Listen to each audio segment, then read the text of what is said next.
drunk. And they were very provocative. One of them asked me in Nyankore how I could end up marrying a traitor of Uganda as if I'd never saw Nyankore to marry. Yesterday, the group that came to raid our home was a different group. They were so many, heavily armed, drunk, and they looked the same and spoke one language. They broke into the gate, the lower gate. Our askari was in a different corner, so he saw them and he called me.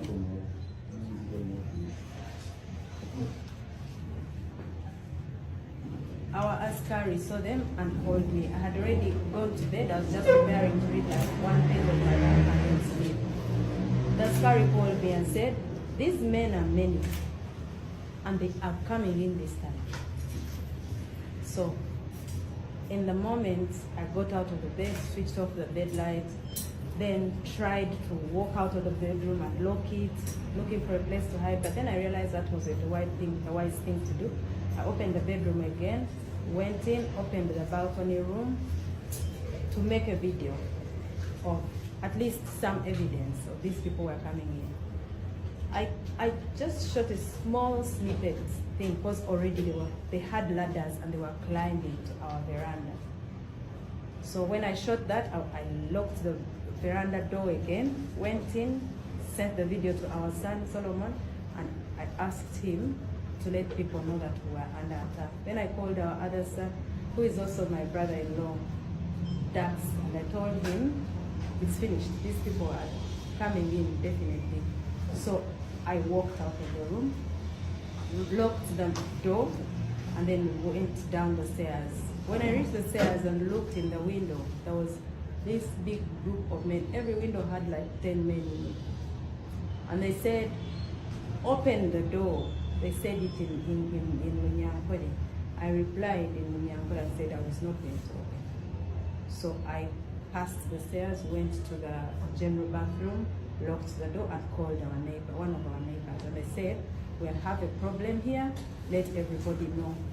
Then I came out of the room. When I came out of the room, they were already coming into the sitting room. They had finished breaking everything. There were so many, very many. They went to all directions of the house. Ceiling, rooms, kitchen, outside in the compound, on the verandas, my bedroom, kids' bedrooms, bathrooms, everywhere. They were everywhere. They were very many. In that moment, they did not allow me to follow anybody where they were.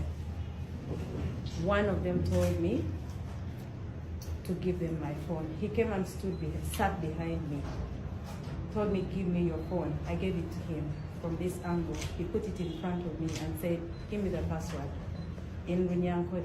And I said back, "I'm not giving you the password."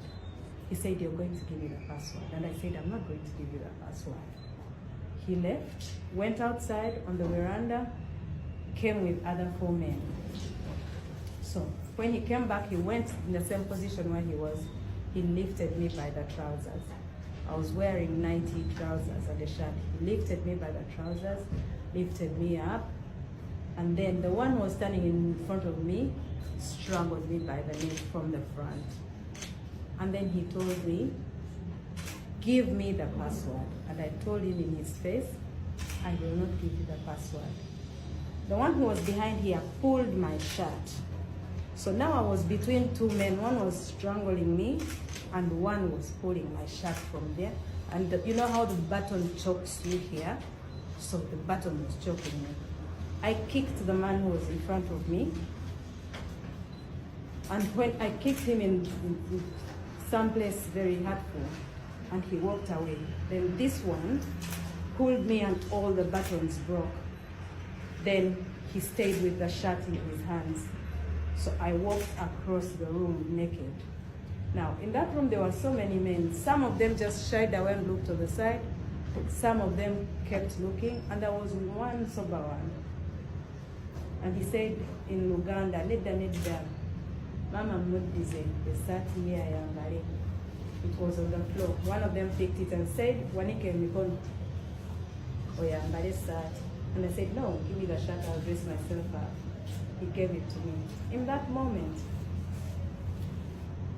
the other guy who took my phone and who had my shirt who tore my shirt in the beginning, came back and held me by my hair. It was plaited like this last night. He held me by my hair and pushed me all the way up to a pole across in the sitting room. And I hit my lip.